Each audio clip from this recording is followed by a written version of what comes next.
जय श्री कृष्णा दोस्तों एक बार फिर से आपका स्वागत है हमारे YouTube चैनल ज्ञान शक्ति 2.0 पर।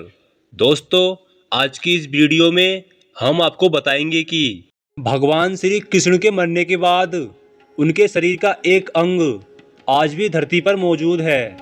तो आइए दोस्तों जानते हैं कि आखिर कौन सा अंग है वह और कलयुग में कहाँ है भगवान श्री कृष्ण का वह अंग। महाभारत सिर्फ कौरवों का अंत नहीं था, बल्कि यह भगवान श्री कृष्ण, यादव वंश और पांडवों के विनाश की एक शुरुआत थी। हम में से कई लोगों ने रानी गांधारी के श्राप के बारे में अवश्य पढ़ा या सुना होगा, जिसके कारण भगवान श्री कृष्ण की मृत्यु हो गई थी। लेकिन कोई नहीं जानता कि आज भी उनके शरीर का एक महत्वपूर्ण हिस्सा धरती पर मौजूद है। तो आइए दोस्तों जानते हैं। वीडियो देखने से पहले हमारा आपसे एक निवेदन है कि अगर आपने अभी तक हमारे इस चैनल को सब्सक्राइब नहीं किया है तो कृपया हमारे इस चैनल को सब्सक्राइब जरूर कर लें और साथ ही बेल आइकन पर क्लिक करके नोटिफिकेशन को ऑन कर लें, ताकि हमारे आने वाले हर नए वीडियोज़ सबसे पहले आपके पास आएँ। तो आइए दोस्तों वीडियो को शुरू करते हैं।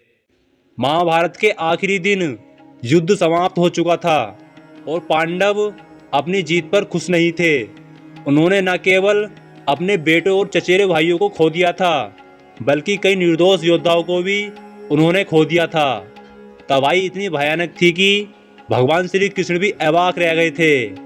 दूर से ही पांडव और भगवान श्री कृष्ण दोनों ही एक कराने की आवाज़ सुन सकते थे और कुछ ही समय में उन्हें एहसास हो गया कि यह कोई और नहीं बल्कि रानी गांधारी थी। जैसे ही वह अपने पहले जन्म में दुर्योधन के मृत शरीर के पास पहुंची, वह फूट फूट कर रोई और अपने बेटे के शरीर को आखिरी बार थामने के लिए झुकी।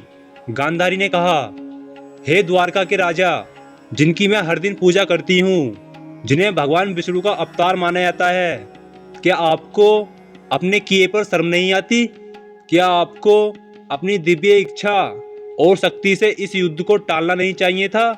क्या आप अपनी रचना के साथ ऐसा ही करते हैं? मैंने आपसे पिछले संकट के समय में हर दिन इस आपदा को टालने के लिए अनुरोध किया है। क्या आप मेरी प्रार्थनाओं का इसी तरह उत्तर देते हैं?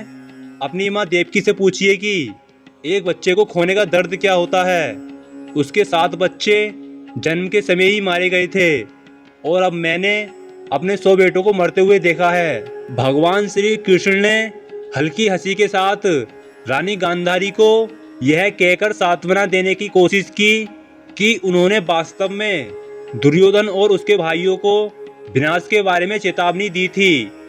इससे वह और भी अधिक क्रोधित हो गईं और रानी गांधारी ने श्री कृष्ण को श्राप देते हुए कहा कि यदि मेरी वर्षों की विष्णु भक्ति सच्ची रही है और यदि मेरी विवाह के बाद से मेरी पथिक भक्ति अडिग और मजबूत रही है, तो आज से 36 साल बाद तुम्हारी मृत्यु हो। और उसने आगे कहा कि द्वारका में बाढ़ आ जाए और तुम्हारे यादव कुल के सभी लोग एक दूसरे को मारकर नष्ट हो जाएं, जैसे तुमने कुरुकुल के लोगों को एक दूसरे से मरवाया था। क्योंकि यादवों को कोई अन्य जाति नहीं मार सकती, वे एक दूसरों के हाथों ही मरेंगे। यादवों का नाश हो जाए।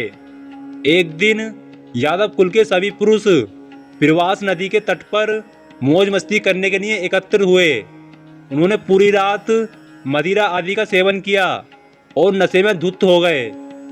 सात्यकी और कृतवर्मा जो वहां मौजूद थे और अत्यधिक नशे में थे, महाभारत युद्ध के दौरान एक दूसरे के कृत्यों को लेकर लड़ने लगे। सभी लोग 2 समूह में विभाजित हो गए, सात्यकी और कृतवर्मा। उन्होंने एक दूसरे पर झपटना शुरू कर दिया।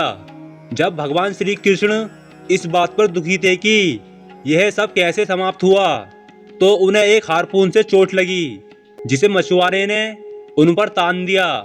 उसे लगा कि यह एक हिरण है।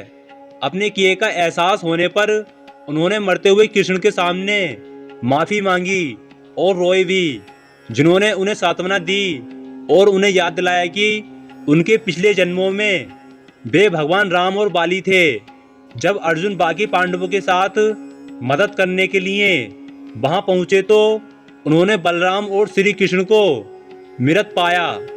चुपचाप उन्होंने उन दोनों का अंतिम संस्कार कर दिया, जबकि बलराम के पार्थिव शरीर को जलाकर राख कर दिया गया। भगवान श्री कृष्ण का शरीर भी राख में बदल गया, सिवाय उनके दिल के, जो अभी भी जल रहा था। अनुष्ठानों के बाद अर्जुन ने उनकी राख और जलते हुए दिल को नदी में धोया और पांडवों के चले जाने के बाद सभी महिलाओं और बच्चों को साथ लेकर हस्तिनापुर पहुंचे। पूरी द्वारिका समुद्र के नीचे डूब गई और इसके साथ ही भगवान श्री कृष्ण के जलते हुए दिल सही सब कुछ बह गया, जो अब तक एक नर्म लोहे की छड़ में बदल गया था। राजा इंद्रद्युम्न भगवान विष्णु के भक्त थे और लगातार उनसे मिलने के लिए कहते रहते थे। एक रात उन्हें स्वप्न में बताया गया कि उन्हें नील माधव के रूप में उनके भगवान मिलेंगे। अगली सुबह उन्होंने नील माधव की खोज करने का आदेश दे दिया। जब उन्हें वह मिल गया तो वे उसे अपने साथ ले आए और भगवान जगन्नाथ का मंदिर बनवाया। एक दिन नदी में नहाते समय राजा इंद्रद्युम्न एक नर्म लोहे की छड़ को तैरते हुए देखकर चकित रह गए। जब उन्होंने उसे उठाया तो भगवान विष्णु ने उन्हें फुसफुसाते हुए कहा कि यह उनका हृदय है, जो हमेशा के लिए धरती पर रहेगा। इंद्रद्युम्न तुरंत उसे लेकर भगवान जगन्नाथ की मूर्ति के पास आए और चुपके से उसे अपने अंदर रख लिया। उन्होंने किसी को भी इस छड़ को छूने या देखने से मना कर दिया था। तो दोस्तों, यह था आज का वीडियो। दोस्तों, हमें कमेंट बॉक्स के माध्यम से बताएं कि यह जानकारी आपको कैसी लगी। दोस्तों, हम उम्मीद करते हैं कि यह जानकारी आपको अच्छी लगी होगी, इसलिए कमेंट बॉक्स में जय श्री कृष्ण लिखना न भूलें। भगवान श्री कृष्ण आपकी और आपके परिवार वालों की हर मनोकामना को पूर्ण करेंगे। तो आइए दोस्तों, मिलते हैं ऐसे ही और नए वीडियोस के साथ। तब तक के लिए जय श्री कृष्ण।